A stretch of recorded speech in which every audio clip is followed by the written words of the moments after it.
Hello, everyone. I will be making my speech presentation and I will be making an introduction about a person.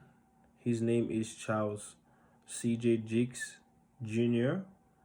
He's actually a servant leader who may not be well known to many of us, but he's from Africa and he has made some significant contribution in the field of education in Africa.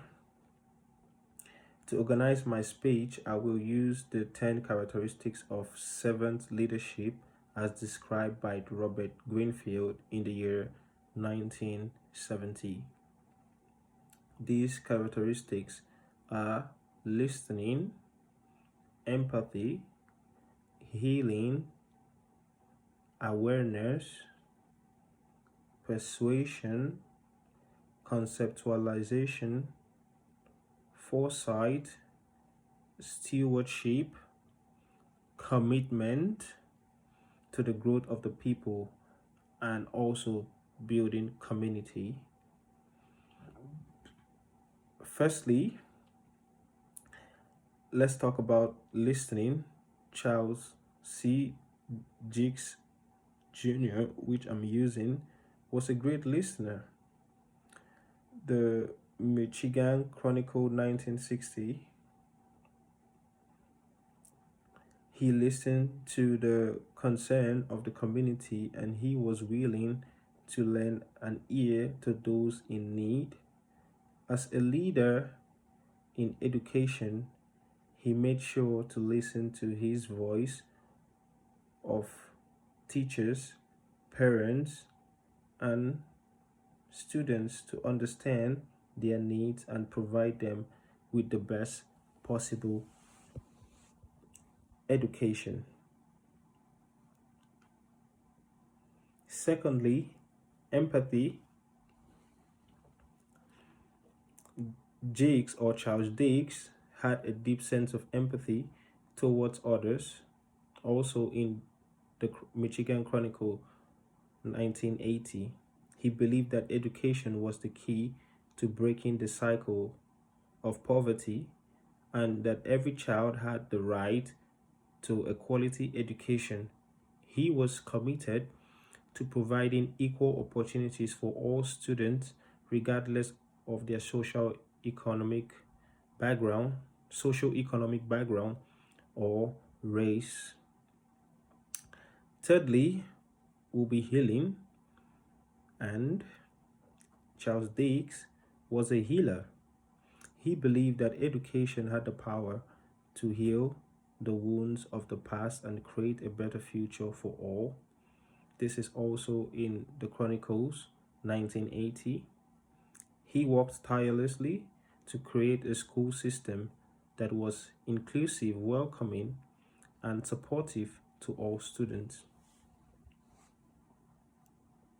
Fourthly, I will talk about awareness. Charles Dix was acutely aware of the challenges faced by his community, and this is also found in the Michigan Chronicles 1980. He understood the impact that poverty, discrimination, and inequality had on the lives of young people.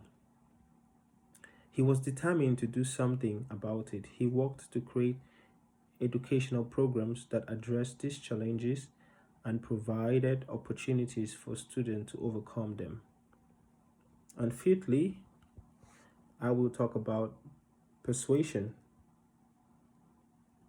Charles Dix was a persuasive leader. Same everything is found in the Chronicles 1980. He had a clear understanding of what education should look like and what it should achieve. He worked to develop the educational program that were innovative, relevant, and effective.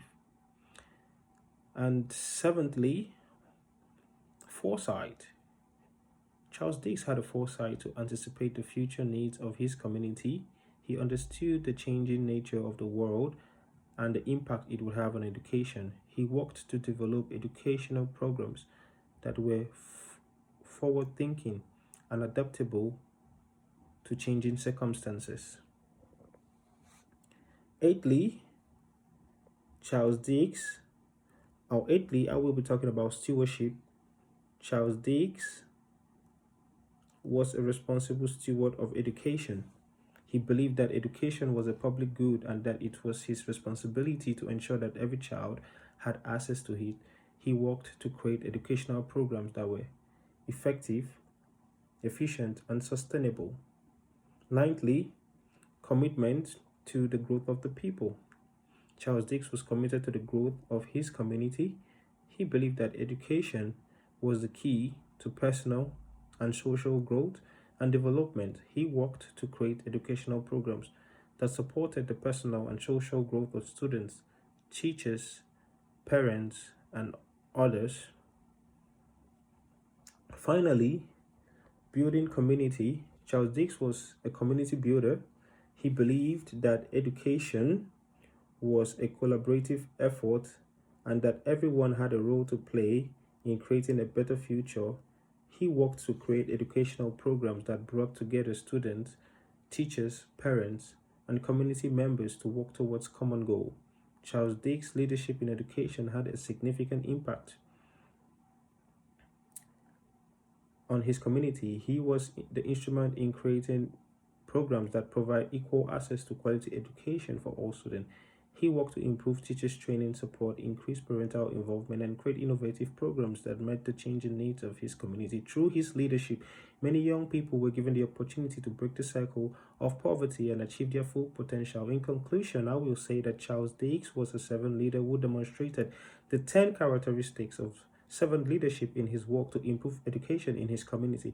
He was a great listener and he had a deep sense of empathy. He was a healer. He was challenging the facing his community, the challenges facing his community. He was persuasive. He had a clear vision for education, had the foresight to anticipate future needs, was a responsible steward of education, was committed to the growth of the people, and was also a builder. His legacy lived on to today in the countless lives he touched through education. Charles Dix teaches us that serving others and working towards a common goal, we can create a better future. Thank you.